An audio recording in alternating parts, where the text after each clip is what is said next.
Brand nerds, welcome back. Another Brands, Beats, and Bytes podcast. And LT, we have an old friend. We have an old friend. And in honor of Jim Nance and March Madness, which is just concluded, and the hello, Masters, old friends. and the Masters, hello, friends. And the Masters, hello, old friends. We have an old friend, brand nerds. Sometimes we're lucky. We work our careers and we meet people that are not just good marketers, but they're good humans. And then sometimes, LT, we'll meet folks along our career path where they are trained in one thing, classically trained, and then you watch them apply that across things that you didn't even imagine. Or they didn't imagine. What they didn't imagine. Thank you, Larry. Thank you. They didn't imagine. And sometimes they go to another level of things that were not even conceived.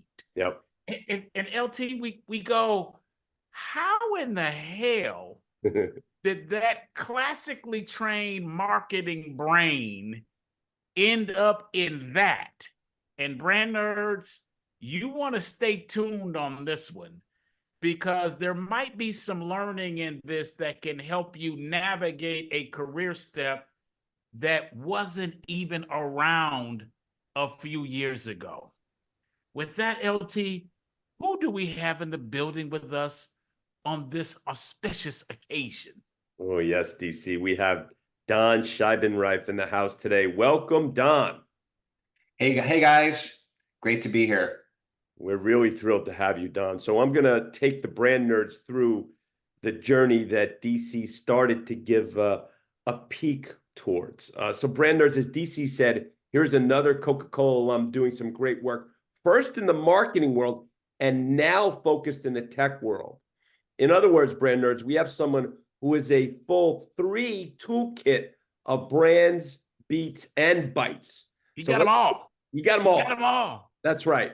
And DC really set this up great because brand nerds, yes, we're biased, but if you are truly a great marketer, you are at the fulcrum, at the foundation of anything that is related to business. And so many times, if you go with the flow and think about where you're personally headed and where your career is headed, you then go somewhere that you couldn't have imagined. So let's take you through Don's awesome journey. So as a Chicago guy, Don goes to DePaul University right there in Lincoln Park, and also the alma mater, a friend of the show, Tyler Borzak. At DePaul, Don earns his undergrad degree in marketing, and no surprise, he stays in town as a true Chicago guy and obtains an MBA from the very prestigious University of Chicago Booth School of Business. So as a Chicago guy, he continues to stay in town and goes to work for, at the time, one of the most renowned packaged goods companies in the world, brand nerds, Quaker Oats. Don spends 8 years at what everybody in the business always termed them as at Quaker, first in brand management with brands such as Gatorade and Kibbles and Bits dog food, and then is in the first wave of corporate brand folks deployed in the field as customer marketing managers. So now Don gets a great opportunity to join the Coca-Cola company on the very profitable fountain side of the business, where he starts as a customer marketing manager and is eventually promoted to director of customer marketing, where he oversees a group of 20 with a $75 million marketing budget. At Coke, he then gets tapped on the shoulder to be their first director of kids and family marketing, leading an 8-person team in developing that first ever marketing group, which was really cool at the time. So after a great 6.5-year stint at Coke, Don joins Draft FCB, which is a very prominent ad agency in their Chicago headquarters, as VP Group Account Director for the very large Burger King account, managing a 17-person account team. Realizing he is more of a client guy, Don then joins True Value Hardware as their Director of Customer Marketing. After a successful stint there, he moves over to W.W. Grainger, first as Director of Segment Marketing, then Director of Strategic Marketing, and then he's promoted to VP of Strategic Marketing, where he's the marketing leader for the $5 billion, yes with a B, $5 billion U.S. division and responsible for segmentation, strategy, brand strategy, new service development, market, customer analysis, and planning for sales and marketing team. So, okay, brand nerds, this is what we were alluding to. We have talked about this a lot on the show. Most people in their careers face a real interesting pivot, a real interesting fork in the road. This is one for Don. And in 2010, he decides to join Gartner as VP Distinguished Analyst for Customer Research Experience, and he is still there today. Don advises IT leaders around the world on technologies, strategies, and trends that drive improved customer experience in the era of digital business. He is also a founding and active member of Gartner's Digital Business Research Leadership Team. As a short personal tangent, I've often thought that there are far too many analysts who do not have real business experience, like in the spokes of the wheel, as I mentioned before, and very few with marketing experience. So no surprise to me, Don is truly thriving in this role. Additionally, as part of his job, Don and Mark Raskino have written Gartner's newest book called When Machines Become Customers, on the emerging trend of machine customers and the growth opportunity they represent for all types of organizations. Second edition was published last September 2023 to add more information on what else generative AI, and is available globally, of course, on Amazon.com. So really looking forward to this one, brand nerds. Welcome to Brands, Beats, and Bytes, Don Scheibenreif. Thank you very much, Larry. That was a great introduction. I almost thought I was at my own funeral. To the eulogies. Hey, Don. I almost missed it up a little bit, but thank you so much for that very lovely summary. You're welcome. It's funny. A lot of guests say this, right? And honestly, we never intended it to be that. But, you know, it's really cool that you do get to hear it. And Dee gives me platitudes, and I get uncomfortable with that. We just have amazing guests. You've done great things, and it's really cool sometimes for you to hear that in one place. You know what I mean? So yeah, we're happy to, and it's really setting the stage. It's all about our listeners to know who we're talking to, so they really understand what we're talking about in terms of where you're coming from. Awesome. Yeah, it was great. Definitely. All right, really happy to be here. Don, it's funny that you mentioned obit. What happens at funerals, as we all know, is flowers show up. What Larry does is ensures that our guests get their flowers while they're still here. So those are your flowers. And by the way, you planted them, you watered them, nurtured them, fed them, and they grew. So and I also swatted away a lot of pests too. I bet you did. I bet you did. All right, Don. Now we are in the get comfy section, and what Larry does every week that we do this is he sends me options. Man, I look at the options and I go, like that one, not so much that one. This week, I'm not going with any of the options, Larry. I'm sorry, brother. Hey, that's all good. We love the organic nature of this. I got to go with something else. Thank you, Larry. All right, so your journey, Don, is one of the most interesting that we've heard. Mm-hmm. Yes. And this is one of the reasons why I'm really glad we reconnected about you coming on to bless the brand nerds. But I want to go to something here called Interbrand. Mm-hmm. And it will highlight your experience, but it'll use other brands. So Interbrand brand nerds, you may or may not know, they are the gold standard of ranking brand value, global brand value, year to year.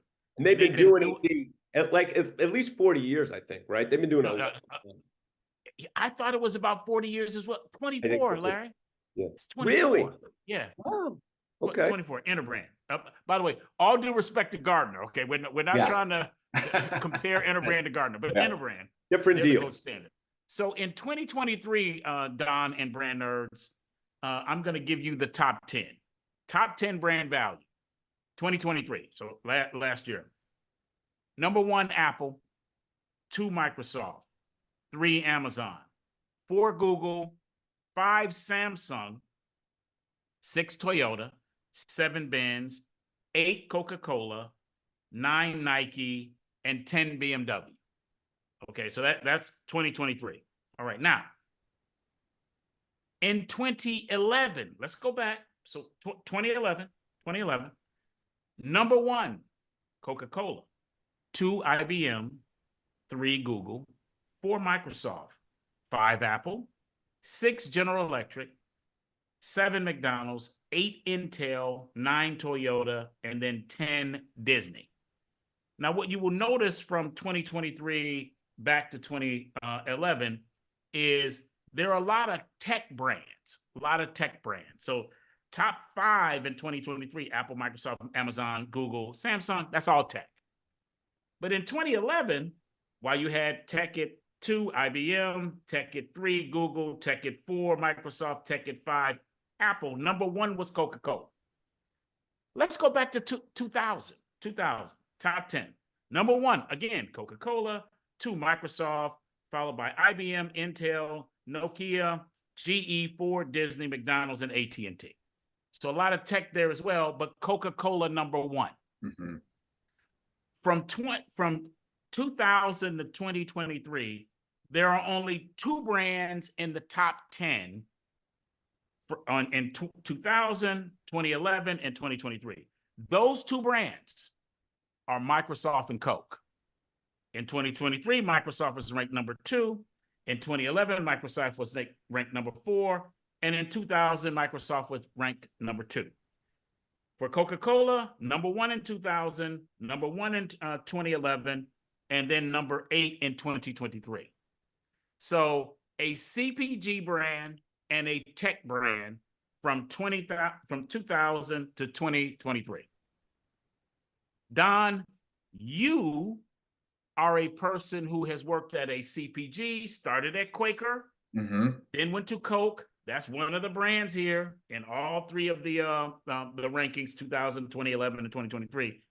And now you're in tech.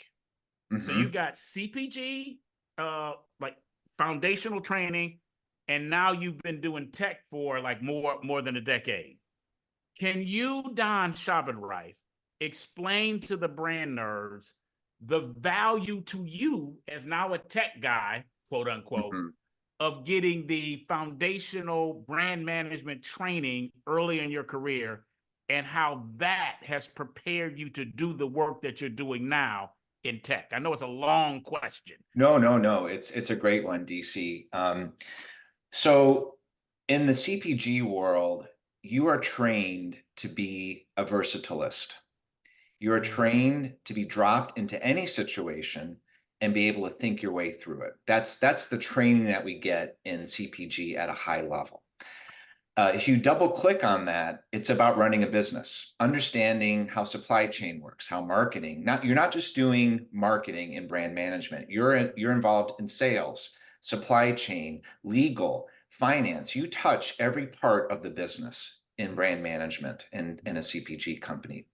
And you're in the middle of strategy. You're in the middle of financials. You're in the middle of budget cuts. Every conceivable situation you could think of is thrown at you in these types of environments. And I'm in my mid to late 20s. Many of us are in their 20s, 30s doing this stuff. Yep. So that training to be able to think through any situation, to be able to draw from the experiences of others, makes you a versatilist. So that training, DC, has enabled me to switch industries. It has, and as you mentioned, enabled me to switch professions. So a quick story: when I was leaving Grainger, I had my heart set on being a VP of marketing because I literally trained my entire career for that job, entire career. But I had friends who knew me really well and said, "I think you can do this," because the people that hired me, Steve Smith, who still also works for Gartner, he and I worked together at Quaker in brand management. So he knew our skill set, and I didn't even realize it. So just as Larry kind of went through my background, I didn't realize that my skill set was appropriate for being a Gartner analyst. So that's what I did is I listened. When I was in executive outplacement, I wasn't taking Gartner seriously at all, honestly. Yeah.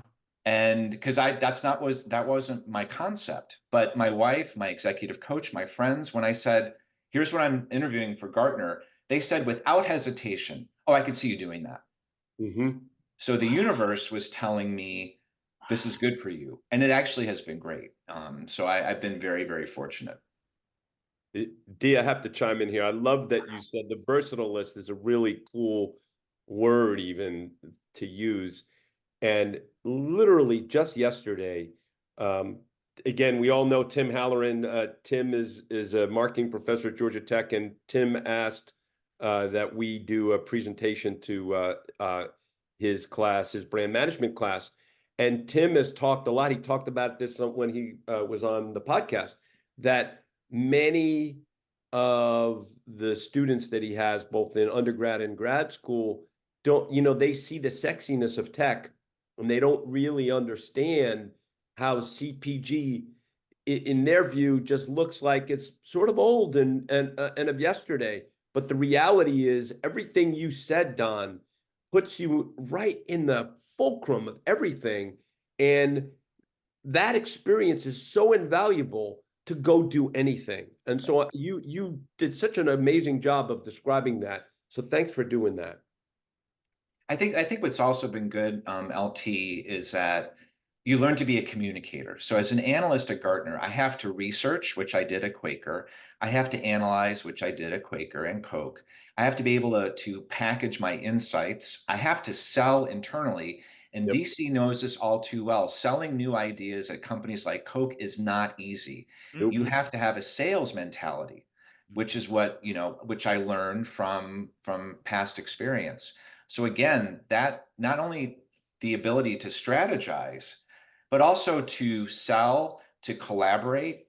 When I was in marketing at Quaker, nobody reported to me, but yet I was responsible for getting massive projects done, which means I had to collaborate or be dead. And Mm. I took that all the way through.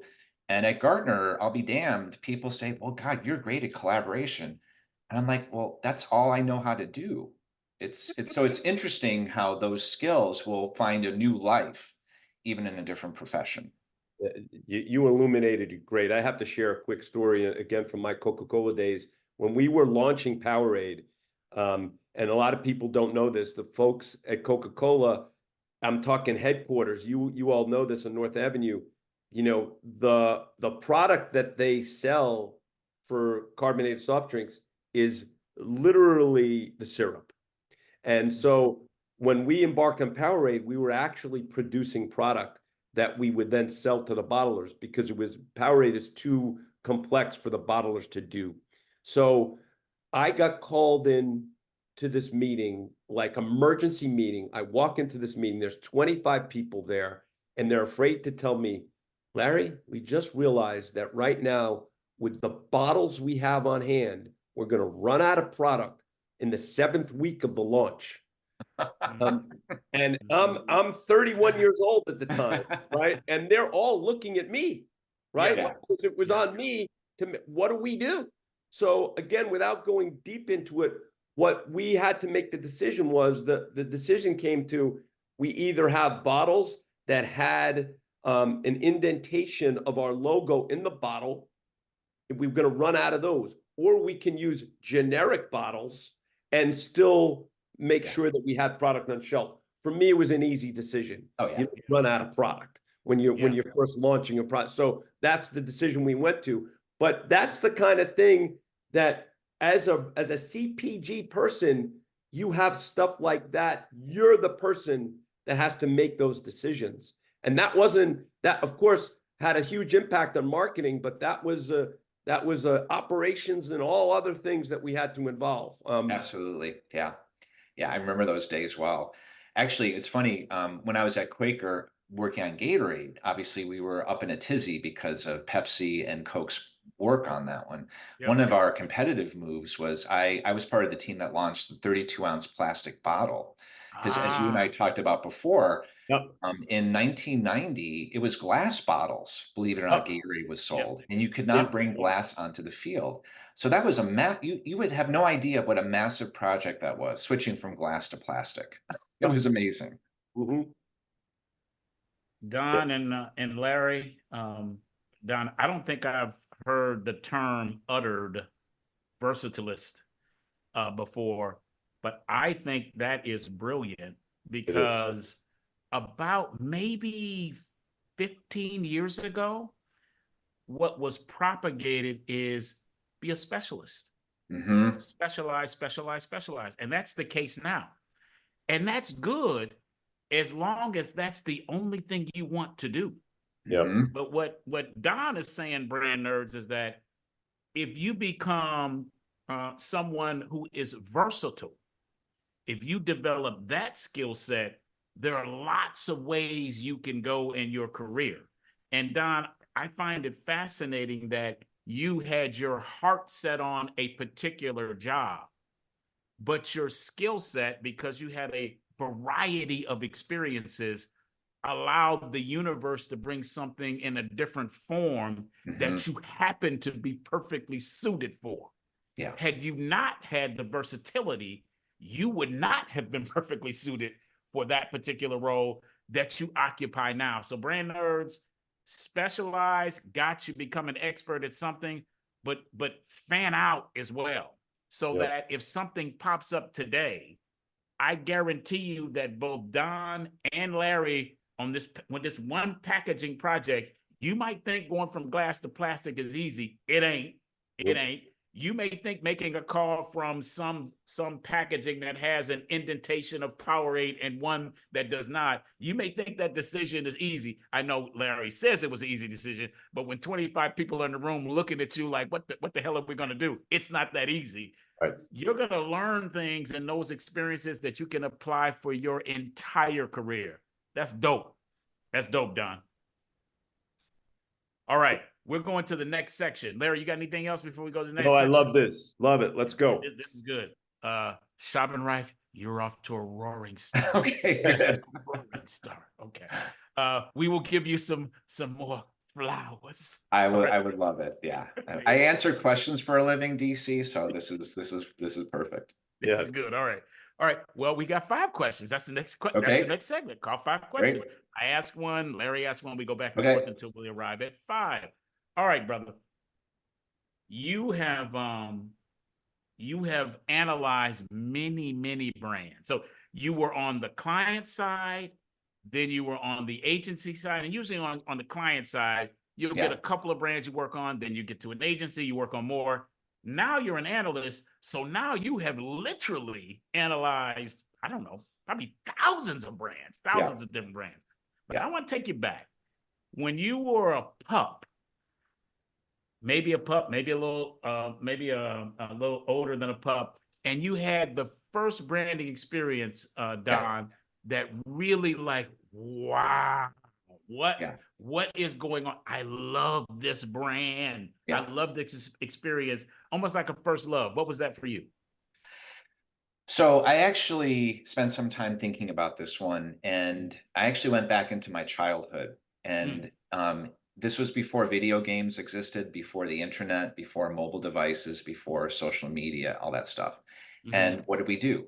We played board games. So I think about all the board games that my siblings and my friends and I played, like Battleship and Life and Mousetrap and Perfection and Monopoly and Sorry and Operation.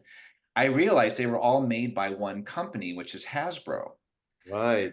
And I said to myself, well, I didn't know it was the Hasbro brand, but if a brand is a promise and the promise was of fun for children, they delivered on it. So it was one of those things where I didn't realize it at the time, but I was enamored with Hasbro because of all the games that I was fortunate enough to be able to play, and some I still play today too. So that to me was my very first brand experience. I have others, but that was the first one, and I didn't even realize it either.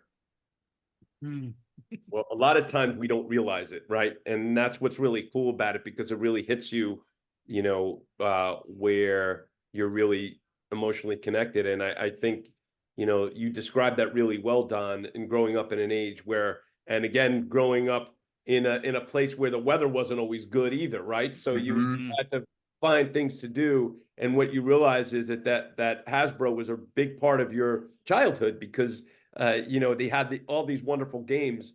that you played, and that's one we haven't heard, D. That's really cool. Not heard that one. Have experienced it Right. and heard it. Yeah. Yeah, it's fun. Especially perfection. I would, I would annoy. I figured out a way to toggle the on-off switch to accelerate the game and make it go faster. And it would Oh, really? and I would win. Still, I would annoy my cousins when I would do that. But there's even still ways you can hack these decidedly analog games. But anyway, it was fun. That's funny. That's really great. Love it, D. You got anything else to add? I do. I have one. I hadn't thought about these board games in years. And I used to play all of these games that you mentioned. As did also, not realizing that they were from Hasbro. But what it reminds me of is that now if I play a game on my phone, I can play the game against a computer or virtually compete against other people.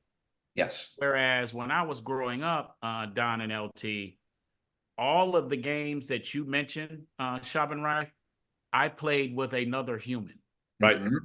And typically in person. In person. In person, face to face. Yeah, in person. So when I think about some of those experiences, it was a communal kind of fun and learning that I don't know if our modern day contemporaries, I don't know where they're getting that. Yeah. It's very interesting. I don't know where they're getting that. So that's my takeaway. All right, LT. Let's go to the second question. All right, Don. So who has had or is having the most influence on your career? So I'm going to go back actually to the first brand manager I worked for at the Quaker Oats company. Her name is Jill. I won't say the last name. But Did you say Jill? What's that? You said Jill? Jill Garling. Yeah, Jill Garling was my first brand manager. And she taught me the importance of discipline. So I was probably, 23 when I first went into brand management, maybe 24. And while people said I was smart and I had potential, I wasn't as disciplined as I thought I was. So she kicked my ass a lot of times in a good way. I mean, I learned the importance of thoroughness and detail and double checking my work and getting input from others and the disciplines of strategy, strategic thinking. And she gave me a lot of responsibility. I was managing a $70 million budget at the age of 25. Wow. I mean, that I still can't believe that. And I lived and breathed. And by the way, that's in 1990. That's in 1990. Yeah. Yeah. I mean, I lived and breathed that budget. I carried it with me because that was my main job. I had to know the ins and outs of those details, which means I had to know the projects. I had to know the people that were working on them. And, I messed up a number of times and she corrected me and she got me back on track. So a lot of the discipline that I still use today, I owe to her. It wasn't fun at the time. We have a good relationship, Jill and I do, but at the time it was really hard. It was really hard, but those are the tough lessons that I learned. And I still carry them with me today. So that was somebody who really shaped my career very early on. The importance of discipline and detail. I get made fun of it today. Actually, you're too detailed, But you have to do that. You have to be able to float. This, both of you, that you have to float between strategic thinking and detail seamlessly if you're going to survive. Some people are really good at detail. Some people are really good at strategy. But we have to do both in the CPG world. And she taught me that. Ooh, this is so deep. So D, I have a follow-up on this. That's good. Oh, that's good. Go ahead, Larry. That's good, Don. So Don, did you at the time sort of begrudgingly know this? Did you know this, or did you need some space a few years later or many years later to understand, well, man, that was tough with Jill, but boy, that was great? I think I realized it after I left her and went to my next assignment, which was on Gatorade. And actually, I was a marketing assistant. The assistant brand manager, Steve Smith, is the gentleman that hired me at Gartner. So he was the one Oh, that saw me wow. getting put through the grinder, and he was the one. He's the second person who's influenced my career. He's the one that got me to calm down, put it in perspective. He coached me, things like that. So it was really the combination of the two of them that actually led to my next assignment, which, each assignment that I got, I did something different, but I still went back to those basic skills. So yeah, at the time I was miserable, Larry. I was. That's what I was really asking. Yeah, I was miserable. Yeah. I was miserable. But like any type of boot camp, there's misery, but you come out of it a stronger person, and I did, certainly. Right. It's sort of like in sports having a coach that's incredibly demanding and, Yes. you know, doesn't doesn't take any shortcuts. That's Hmm. what you're saying about Jill. And that was a huge blessing that maybe you didn't realize at the time, but you certainly, as you say, it still pays dividends for you to this day and beyond. Yeah. Larry, I want to pick up where you were with Don. Okay, so Don, you said this is before you started working with Jill, or as you began working with Jill. By the way, shout out Jill. Yes. You said I wasn't as disciplined as I thought I was. Okay, this is what you said. All right. So, what was the moment where you recognized through Jill's teaching that you were not as disciplined as you thought you were? Oh, it was, I remember it. It was my first budget review Mm-hmm. with her. And Mm-hmm. she, oh my God, it was bad. It was really bad. I would like to say that I obtained a new orifice somewhere on my body. Oh, yes, yes, yes, yes. We've been there. We've been there. Yeah. So, I went back to my cube and licked my wounds, and then Mhm. okay, figured out, okay, this cannot happen again. Yep. And so then, I got my act together. So it was definitely, humbling for sure, but necessary. And I think she knew that too. And after that, she was still tough, but it wasn't that like, oh my God, I'm not ready for this. Right. Yeah. DeAndre Jordan, NBA player. Now he's a role player, but when he was on the Clippers, brand nerds, it was him, Blake Griffin, and a young Chris Paul. And they were taking the league by storm, and they used to call the team a nickname Lob City because they were doing all these miraculous Hmm. dunks. And so uh, it, folks were saying, Don and Larry, you guys know this, so they might win a championship, and then they hit a rough patch. And then DeAndre Jordan's being interviewed about this rough patch, and he said, I think we were smelling ourselves. Hmm. And then they got, of course, introduced to humility. And I can see you, Don, kind of smelling yourself before that first budget review. I'm pretty disciplined, and then she settled you down. She settled you down.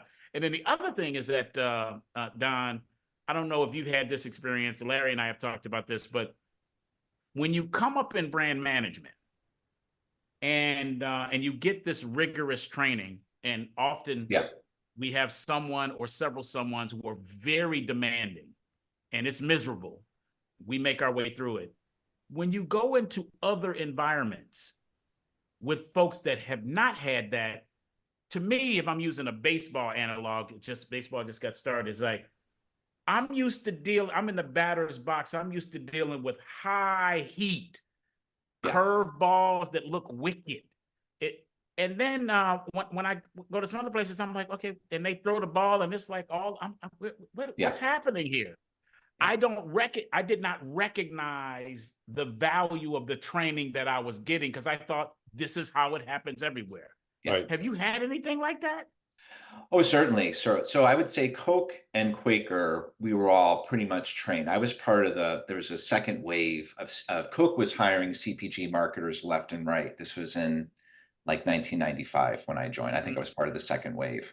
of Mhm. people coming in. But when I went, for example, like say to True Value hardware stores or Grainger, when I was managing teams without the training that I had, it was hard, right? It was hard because you would Yeah. expect things from people that they just weren't trained to do. Right. Yeah. So then I had to shift into I became the trainer. I had to teach them some of the disciplines that I learned, Mm. and that was very gratifying for me as a manager and as a leader, because I had people walk away saying, "Hey, you know what? I learned so much working for you." I'm not just saying that, but I did Yeah. Yeah. get that Yeah. quite a bit. And part of it was, well, I want you to be your best, so I'm going Right. to teach you what I know and teach you some more discipline and how to think through stuff. So that was very gratifying for me. Mhm. I would say Gartner is another environment where I'm met with equally smart people, but we've been trained differently, different ways, different Mhm. industries. So it was those couple of those the agency, True Value, Grainger, those were the places where I had to do more teaching Yeah. than just working. Got it. Anything else, Larry? No, I think we can hit the note. This is great, though, Don. Thank you. This is Thank really you. good. Stuff that I wish I'd heard when I was in my early stages of career, Yes. and frankly even later now. All right, lots of successes, many different industries. Good. Has nothing to do with this third question. What's your biggest F up, and what you Okay. learn? What you learned from it, Don? Yeah, there's been a few for sure. Um, I'd say there's two that stand out. One, I was at the Quaker Oats company and I was in charge of on the Kibbles and Bits brand of adding a chicken piece to the product. Yeah. Again, sounds really small, but it was a huge deal. I provided incorrect direction to the plant, and it ended up costing us about $100,000. We had to scrap an entire product run. Wow. But at the time, Quaker was doing this thing called high performing organizations, which is if you make a mistake, you have to diagnose it, you have to tell people what you've learned, and try not to do it again. So that's what happened. As soon as I knew I effed up, I immediately analyzed the situation. I wrote it up, submitted it to my boss, went up to the division president. Yeah, they were not happy about the $100,000, but I actually ended up getting recognized for, admitting the mistake, and not more importantly, how do we avoid it in the future? So that was kind of early in my CPG career. Good. Another one, which for your listeners, when they start to move up and they get into the politics of the organization, the second F up was I had spent more time, this was at Grainger, I had spent more time managing down and leading my team than managing up. Hmm. I was not as good at the politics up as I could have been. And it ultimately resulted in me losing my job at the beginning of the 2010 recession, which was a horrible time to be out Yeah. of work, which Yeah. led me to Gartner, obviously, in the pivot. But that was something that, I think deep down I knew I needed to go, but I didn't play it as well as I could have. So the politics piece of it, which I thought I was good at, I wasn't good enough and I missed it. I missed the signals, and it cost me my job at the end. And that, as you know, and as listeners will know, the higher you up in the organization, it's about relationships. It's not as much about performance. So the relationships, while I thought were strong, were not strong enough. So that was my kind of my later in career F up. What'd you learn from that later in career F up? The later in the career F up was really about you have to do both. You have to balance both. Now, we've all worked for managers who are good at managing up but not managing down. I did not want to be that. Yep. So I had not found the balance. So if I were to do this again, there would be a much more balanced approach to up and down. I was actually pretty good at across too. That wasn't the issue, it was up that I was Yep. having issues. Oh, this is juicy D. Oh, I I have some machinations, but Larry, you? You go. Please go first. All right. Okay, so brand nerds, you're gonna find yourself in close proximity to folks who are exceptional at the politics. They have a gift for it. They know how to manage up, and that is their primary concern. And as a result of managing up, and some of you brand nerds may actually be this way, and I'm not begrudging that at all.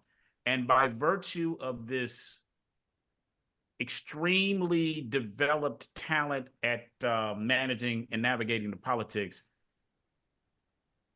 you will be rewarded with more responsibility. You will be rewarded with the best projects, and you will also be rewarded with wonderful compensation. These are all things that accrue from being exceptional at politics. And you don't, when you're that good at politics, to your point, Don, just tangentially, is that you don't necessarily need to be as good at managing down, because you're so good at managing up. You're so good at managing up, and those who that do that. So, and D, I'm sorry, but dare I say there was a lot of people at Coca-Cola when the three of us were there that were really good at what you just described. Oh, yes. Some of the best to have ever walked the planet. Okay, Yes. all right, Yes. all right. Yes. Okay, that is a place where you could literally, for those that are the best at the politics, they could leave and join the United Nations and function just fine. Yes. You know, I speak the truth there. Yeah, oh, yeah. That's why you said what you said, Larry. All right, Yeah. so Brand Nerds, I got bad news for you. Because I was like Don, and Larry knows this, that I was like, it's just about the work. It's about the work and the people that I work with and the team doing the work. That's what it's about. If we get the results, we're all good. Wrong. That's wrong. That was wrong.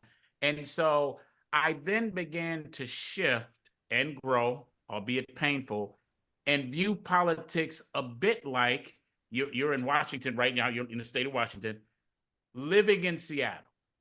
It rains in Seattle. Mm-hmm. And if you're going to live in Seattle, you best have an umbrella, a trench coat, and some goulashes. Mm-hmm. Otherwise, you're going to get wet. And in the corporate environment, this managing up is the equivalent of rain in Seattle. It happens. So unless you figure out your umbrella, your trench coat, your goulashes, you're going to get drenched. Yeah. And it ain't going to be pretty. Nope. And I have been drenched many, many times. So I'm so glad Don brought this up. So I'm going to share too. something I haven't shared, Don, in our 100+ shows. I left Coca-Cola because I saw the landscape of people who did well. The people who did well were not the best at what DC said. They were far and away not the best people at their jobs. They were the best at politics. Mm-hmm. Yeah. I am pride myself in a no BS. I'm a no BS guy. What you see is what you get. And I'm looking around me and going, this is not right for me. You know, I'm not going to be one who thrives in this. But I was really short-sighted. And that's what you do sometimes when you're younger, because what I should have done was at least not compromising myself, because I was one, I'm not compromising who I am. Yep. Mm-hmm. I still could have played it much better and at least figured out my way for a lot longer, which would have taken me much further in my career when I did leave. And it was a huge mistake because I prided myself on not playing politics. What DC said is so true, Brand Nerds. If you're in any organization, and by the way, I'm in Silicon Valley, I've seen startups be this way. And Don, I know you know what I'm talking about because you cover them. Even small startups have incredible politics. Who's the, who knows the VC, like all that stuff. So no matter what, if you're in an organization with more than 2 people, it's going to have politics. And so you got to figure out how you can navigate it in a way that doesn't compromise yourself, but actually optimizes the best of who you are and your abilities. Yeah. So I'm so glad you brought this up, Don. Thank you. Thank you. No, it was a hard lesson. There's actually, if you're familiar with Dune and Frank Herbert, there's a line in there: politics is the art of appearing completely open while concealing as much as possible. It's a great favorite definition, but it's hard because Larry, I was like you. I did not want to compromise myself. I did not want to appear fake or inauthentic.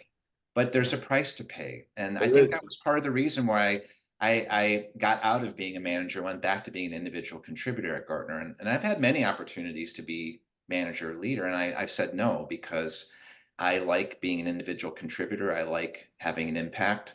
Yep. And I just had a bad taste on the politics side. So like you said, it's a choice.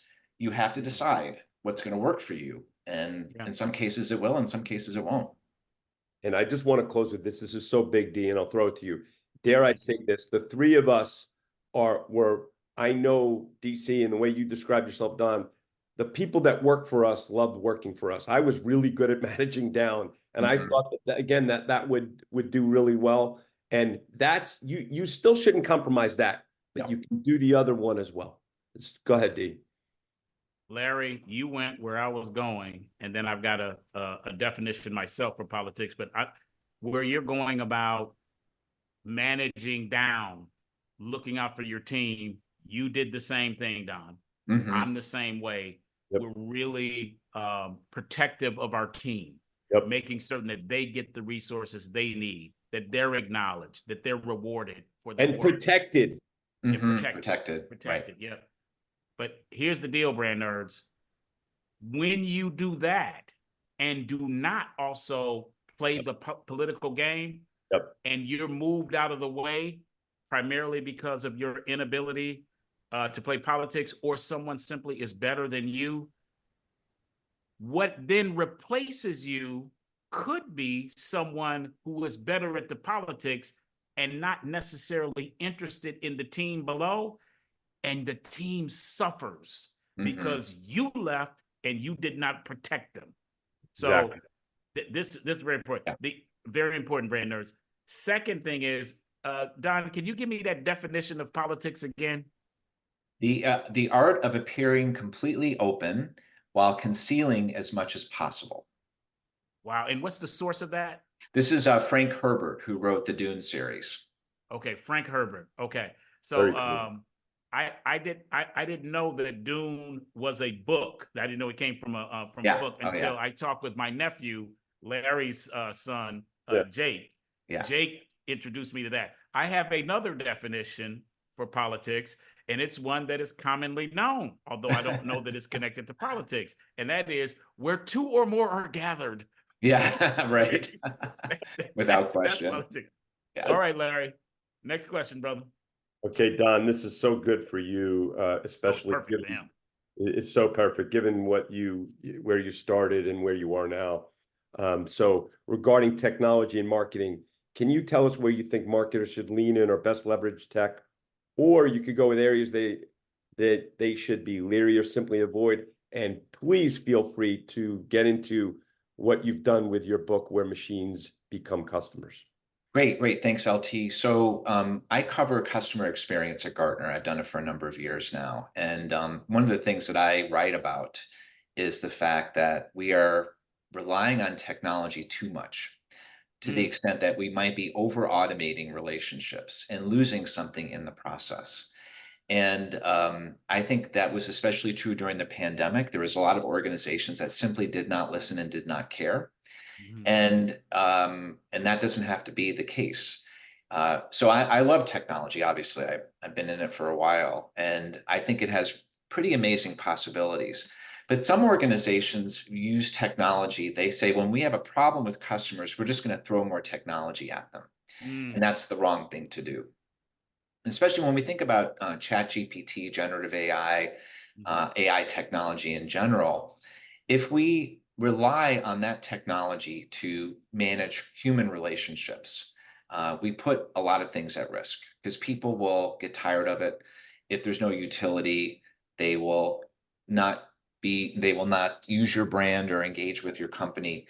And I've been advocating for a couple of years now there's a balance between the use of technology, maybe to automate certain low value parts of the relationship, but where do humans fit into the process? I think a classic example we have today is IVRs. So the systems that we call into for customer service, they're horrible, absolutely horrible. Horrible. And I talk about this in my research. There's a very prominent organization who says, we love our customers. We put the customers in the center of all of our decision making, blah, blah, blah, blah, blah. We're a customer-centric organization.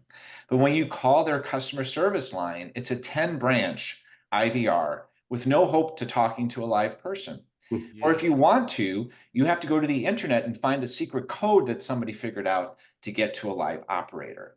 So it's that lip service between we're a customer-centric organization and the 10-branch IVR that I kind of call out with people. I think it's if you're going to be customer-centric, then be customer-centric. Use technology to smooth the process, but don't take humans out of it completely. Understand your customers and value them as human beings, not just as transactions.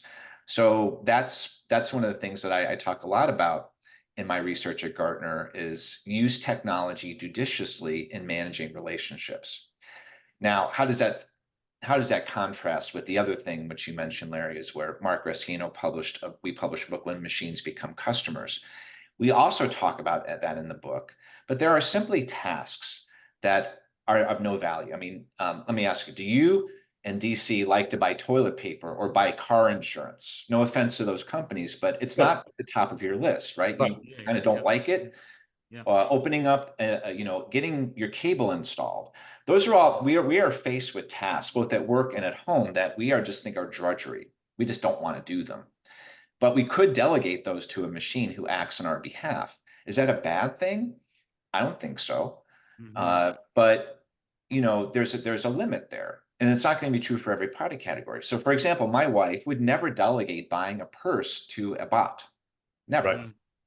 She might use the bot to say, help me research the available inventory among these brands and these colors and these styles in my immediate area so I can go try it on or try it out. Yes, we can do that.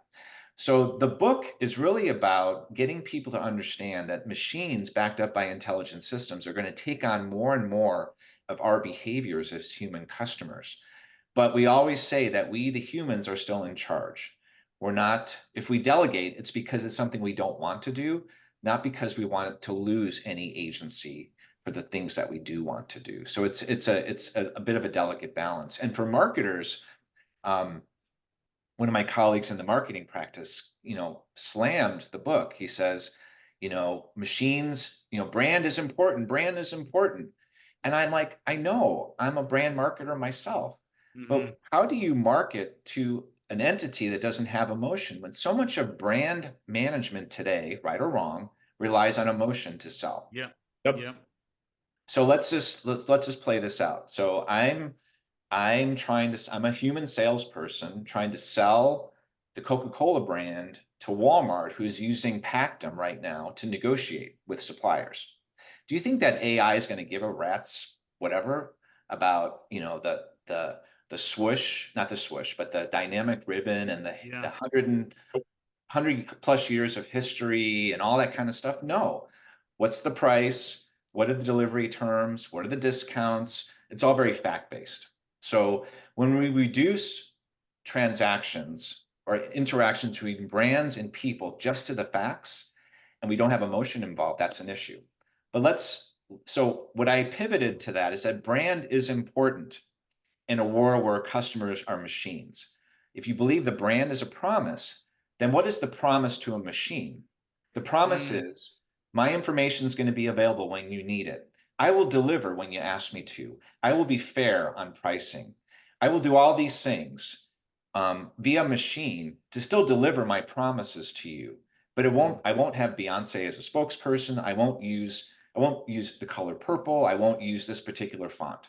So there can be two brands, gentlemen, a human brand and a machine brand. Both are important and both serve a purpose. And that's how I think, marketing is going to have to change in a world of machine customers, because you can't rely on emotion. You have to rely on logic and information and speed. Ooh. Larry, brand nerds, this one is juicy. This is juicy. Don said so much. D, you go first. Okay, I'll go first. All right, so you started in one place and then you went to another place. I'm going to try to deal with both. Okay, so sorry about that. You said great stuff, but you did do great that. stuff, Scheibenreif. where this started for me was you said, would you rather buy toilet paper or car insurance? Not to disparage car insurance, but like, what would you do? And then, and I thought to myself, well, I'd rather get a tooth.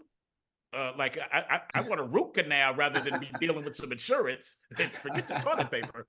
And then you said there are certain things like, and you mentioned, I think you mentioned like set up a cable installment. Like, and so I like corollaries and analogs. So my analog and corollary to that is, I had a lunch yesterday, had a wonderful salad with strawberries and blue cheese and mixed field greens. It was great.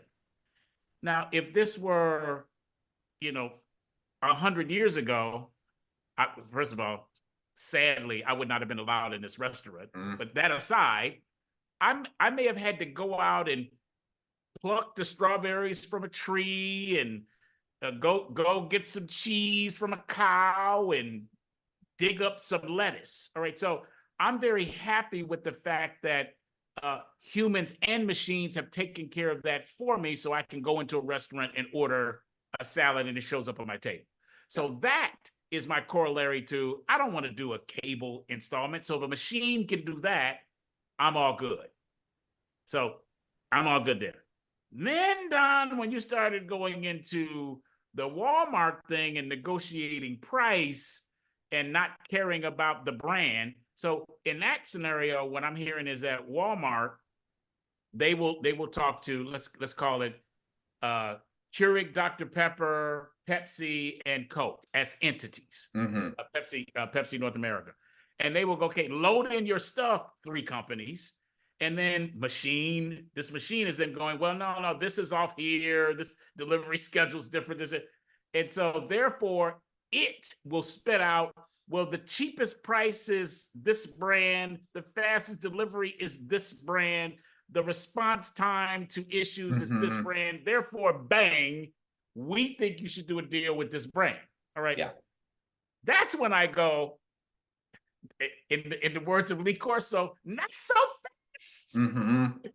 Not so fast, because what that could do is, I'm going way back, brand nerds. I can see whatever this technology, this machine is 30 something years ago going, yes, you should launch new Coke. You should not stick with this thing. All of the data says you should do this, and then you have a fucking revolt. So this is my issue with that. I don't know how far this thing can go. All right, I'm done.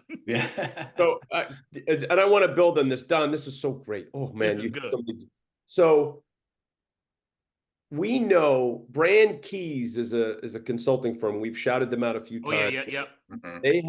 They track this every year, and in 2023, that consumers 85% of the decision process for decisions they make on brands is emotional.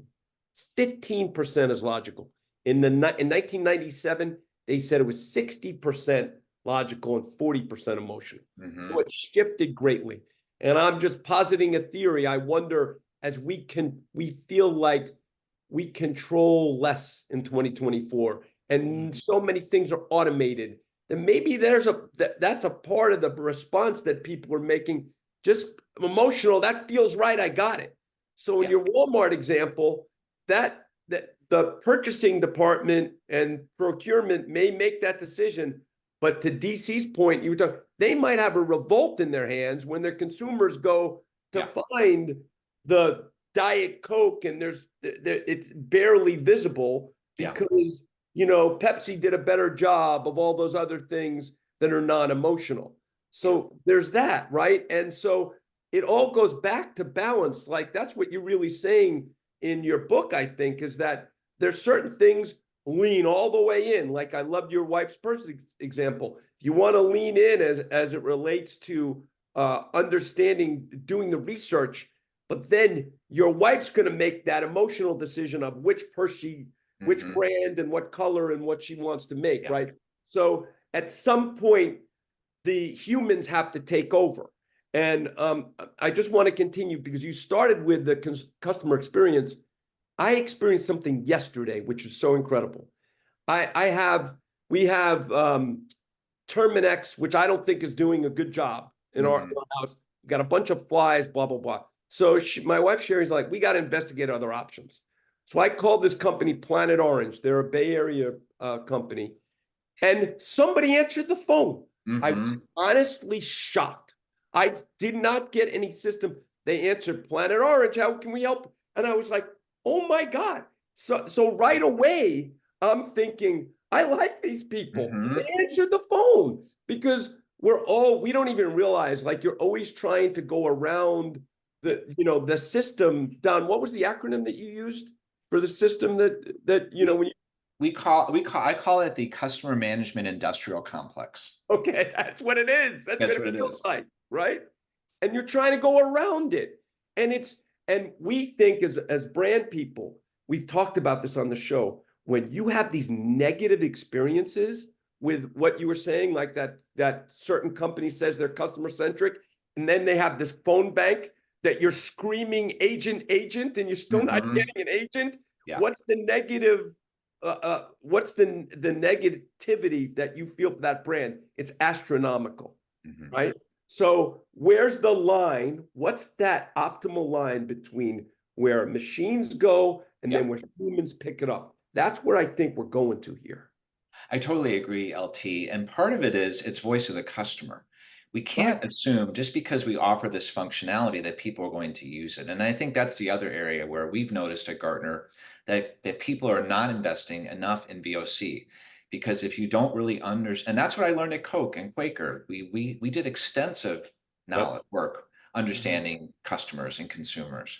But that doesn't happen as much these days. People are relying on anecdotes or judgments. Well, I think I know what the customer wants, and they don't. So I think one of the areas is, are you as close to your customer's voice as you can be? Can you let that guide you about this balance between automation and human engagement? Love it. So true. Excellent. Last question, Don. Yep. What are you most proud of? So on my personal life, I am most proud of, I've been married for almost 30 years now, and we have Congratulations. Thank you. Two wonderful children, adults that are off the payroll, I should say, and both very good, kind-hearted individuals making their way in the world. So I'm very proud of that. Can you shout out names for us, please?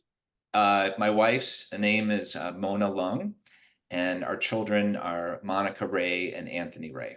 So they're based in Burbank in California. Awesome.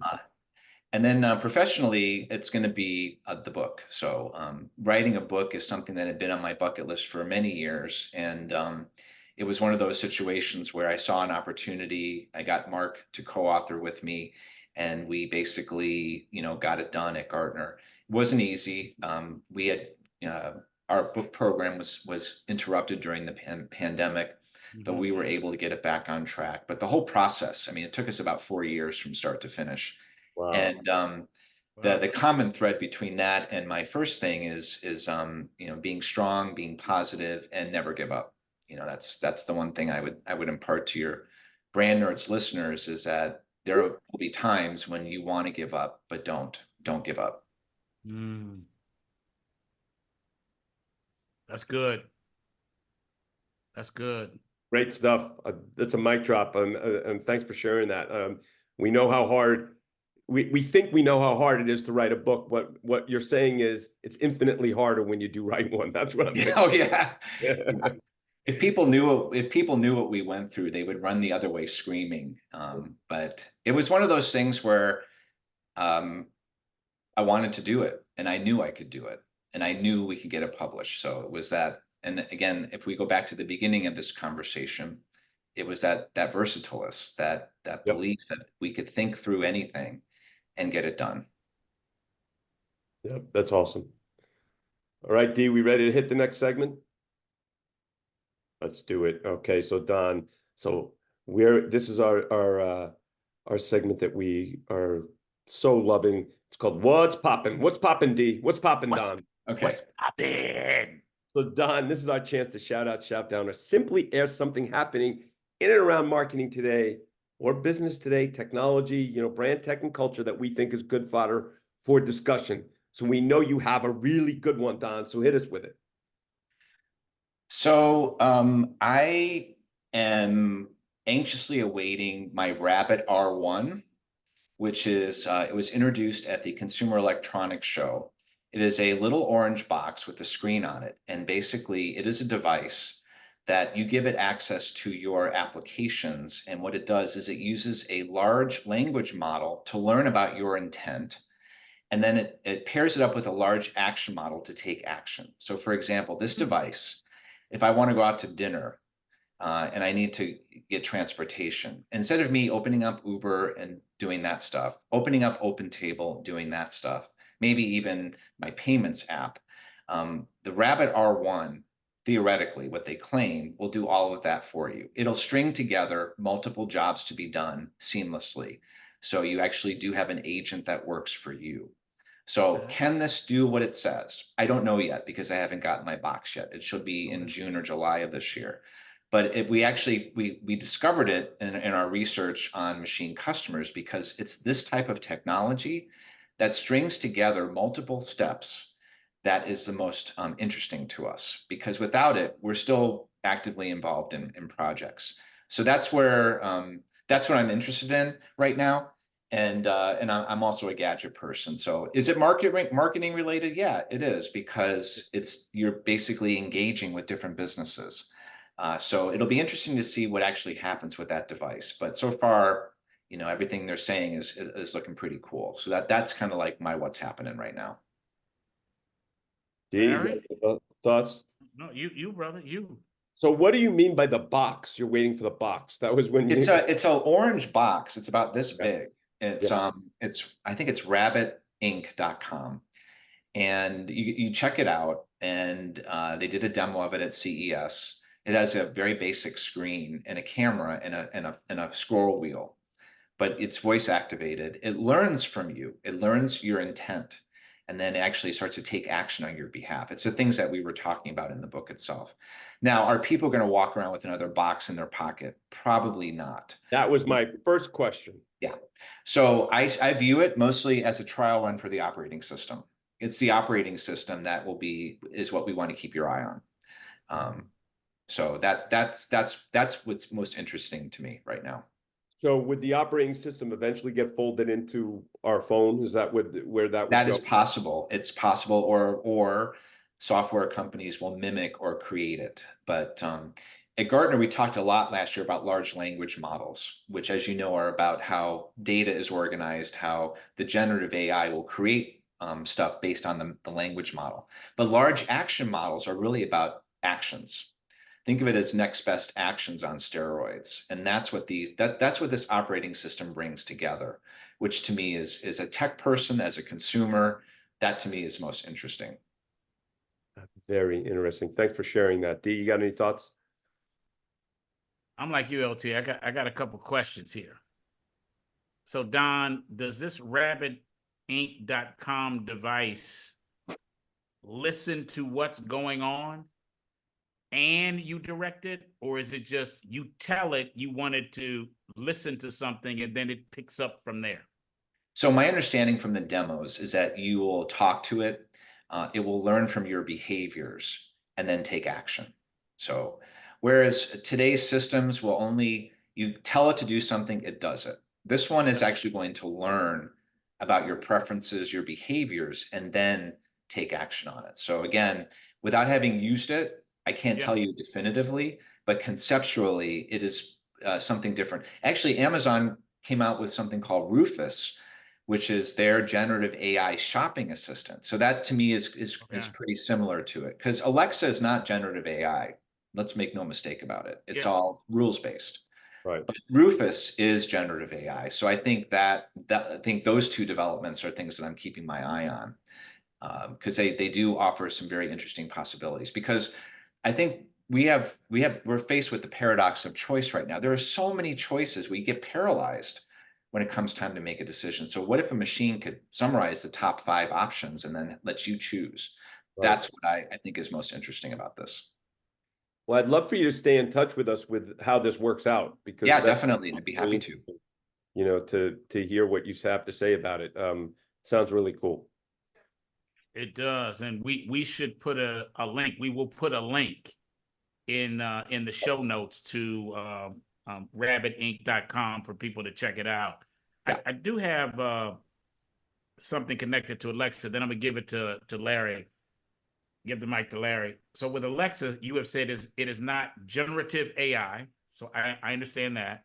I get a little nervous about Alexa because while it is not generative AI, it does have a microphone so it can listen. And when I hear about this rabbitinc.com thing and the fact that it's generative AI and it can learn my intent, on the one hand, I go, if I am telling it, hey, I just had more ketchup and it's getting low, and this thing goes, hey, you've done ketchup 3 or 4 times over the last 6 months. It looks like you're rolling out. There's a deal at Publix, which is you might want to go check it out. That I like. What I don't like is if my fiance and I are in an argument, and I have not said to rabbitinc.com anything, and the next thing I know, I've got popping up out of rabbitinc.com counseling. There's a therapy discount for couples counseling. I don't want that shit. Okay? I don't want that. So we'll see how this thing works. Oh yeah. I mean, I think, I work with Bart Williamson at Gartner. He's our privacy expert, and he talks about this stuff all the time. Privacy is a huge deal, DC. It really is. And, what Amazon tells us is that Alexa only wakes up when it hears the wake word. But I don't think that's the case. At least that's been my experience. No. Yeah. Larry? I'm dubious. Yeah, I'm dubious about whether that's the case or not. No, I'm thanks for really hitting us with that, Don. It sounds really interesting. We're, like I said, keep in touch on tracking with that. I think D, we're ready to go to the show close, which again, Don, this has been so much fun, man. This has been awesome. So what we do at this point, Don, is DC and I each share our learnings, and then we'll throw it to you to share any final thoughts before we sign off here. So I will lead us off on the learnings. And man, there was a plethora of learnings, but I'm going to keep it to 5. So brand nerds, I'm going to do a little chamber of commerce for CPG. Really consider CPG as your first step into marketing, to be the versatilist that Don alluded to, because there's no better place to start off in your career to provide you the real variety and scope of things that you'll touch, but with marketing as the central focus. So it's a wonderful place to start. So that's number 1. Number 2, when you have a manager like Jill that seems tough, but is really fair and is really good, while it may be hard at the time, please think of that as a true gift. So that's the second one. Third one, to be successful at anything, and that includes as a marketer, Don said this so well. I'm going to quote him. You need to seamlessly float between strategy, the big picture, and being detail-oriented. That's number 3. Number 4, no matter what business you're in, no matter what you do, if you're in an organization with more than 2 people, you gotta figure out how to effectively manage up. And the last one, and it's so important, you have to be as close to your customer/consumer, whether it's B2B customer, B2C consumer. You got to understand that customer/consumer as best as you can be. And Don was alluding to it. A lot of folks right now are giving it short shrift because they think they can use, quite honestly, machine learning or other things. Maybe those are good tools, maybe they're not. But you've got to understand your consumer and customer incredibly well to be successful at whatever business you're in. Those are my 5. Good, brother. That's good. By the way, Don, the reason why LT had 5 is because our business partner, Jeff, he's like, it's 3 or 5. It's 3 or 5. Don't give me 4. Don't give me 2. Give me 5. Or give me 3. So that's great, Larry. Don, I've got 4 in the bonus, so I can call it 5, but it's really 4. All right, but it's 4 in the bonus. And we do that a lot, by the way. We do that a lot. Yeah, we do that a lot. And Don, I never know what's going to happen when Larry and I are sitting down talking to people. Like, legit, do not know as far as this section. And but at some point, fortunately, the human before me, at least in my mind, really starts to take shape. I've known you, Don, for 30 years. Mhm. I've known you for 30 years. We worked together, walked the same halls, as has Larry, for a portion of our life that was formative in Mhm. our adult lives. And so I got to see you on your good days and your bad days, and you saw the same of Mhm. me. I've seen you when you have had some successes that were applauded in the hallways, and I've seen you when you haven't been so happy about what's been going on, what Yeah. was going on, and you've seen the same in me. Mhm. And so it's fun for me during these podcasts to really begin to understand more dimensions of the person that I thought I knew, Mhm. that I didn't realize. Which takes me to this for you, Don. When you went to Gartner, before you went to Gartner, you said you had your mind set on another kind of job, and you did not realize that the skill sets that you were developing as a versatilist, thank you, Larry, for going back to that, were perfectly suited for Gartner. And I'm not sure about this, but have you been at any other of your corporate jobs as long as you've been at Gartner? No, it's 14 years. So the Okay. longest was 8 years at Quaker. Yeah, 14 years. So, Yeah. so this is the longest, and you did not realize it. When we ask you about your first branding experience that you really love, you talked about the games, board games, and then you said Hasbro. And then you said again, I didn't realize at the time that they all came from the Hasbro brand. And then you talked about how you were hacking perfection in order to get it to speed up, which you probably also did not realize you could do. But that's what happened with you.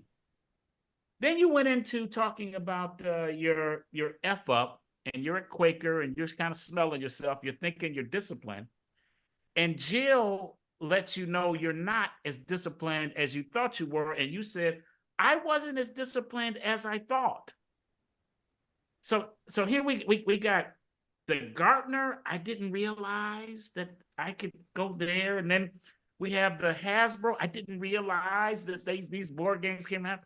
And then on the discipline piece from Jill, shout out Jill, I wasn't as disciplined as I thought. And then I said, wait a minute, now he's got this book of when machines become customers.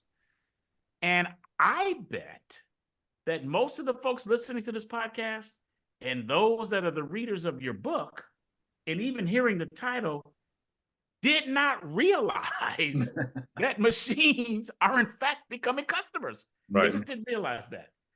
Which brings me home to my final and summary point about what I think you, Don Scheibenreif, are gifting us with your life and your career. And it is the following. I think you are the poster child for epic experiences that can happen when you don't realize what is possible in the moment.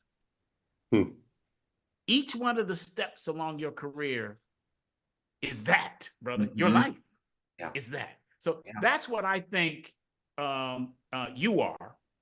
And I'm going to give you an example. So this is a time-based thing. You don't recognize it in the moment, but over time, you look back and then you realize. But in the moment, you don't realize it. And not just you, Don, many of us don't realize it. And in your case, I want to point something else that you may or may not have realized. What was the name of the company that you mentioned that you said you didn't really get the politics up right? It was Granger. It Yeah. was Granger, right? Yeah. Okay. And then what was the company that you went to right after that? Gartner. Got it. Okay. Do you know the difference in the letters? I do. I Granger do. to Gartner? Yeah, okay. Yeah. Gartner has all of the letters of Granger except the letter T. Okay. And I think that's for time. That's for Interesting. time. Allowing you to look back over time to see what you didn't realize was actually happening as an epic experience when you were having it. Yeah, fascinating. That's what I think you're giving us, brother. Well, thank you. That was yeah, nothing that I would have come up with myself. It's very interesting. DC always does that, Don. Yeah, that's I mean that's Guaranteed one for the that. books for sure. Yeah. I love it. Absolutely love it. Love it. So Don, anything you'd like to share before we sign off here? I mean, this has just been an amazing experience. I've done a number of podcasts for the book, but nothing to this depth. And I'm grateful for the opportunity to be able to give back to your listeners, share with them some things that I've learned along the way.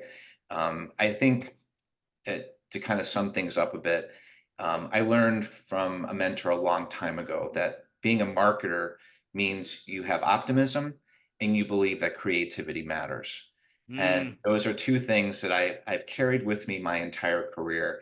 And DC, not realizing something means that I have to be optimistic that I will eventually discover it.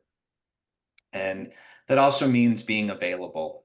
You know, sometimes we get so locked into our way of thinking that we become unavailable to the things that life puts in front of us. And thankfully, either through my own means or for people that are people around me, I did become available, and I'm immensely grateful for all those people that have helped me along the way, including you, Daryl. You know, I am a big admirer of yours. I aspired to be like you at Coca-Cola, and I'm sorry that we didn't get the opportunity to work together more closely. But who knows what the future will bring? Maybe there'll be something else we didn't realize. Yep. I hope so, and I pray so, Don. Thank you. But thank you. This was so great. So that's our sign off for Jade here. So thanks, brand nerds, for listening to Brands, Beats, and Bytes. The executive producers are Jeff Shirley, Daryl DC Cobbin, Larry Taman, Haley Cobbin, Jay Tate, and Tom Bureau. The pop. And that is he. And if you do like this podcast, please subscribe and share. And for those on Apple Podcasts, if you are so inclined, we love those excellent reviews. We hope you enjoyed this podcast, and we look forward to next time, where we will have more insightful and enlightening talk about marketing.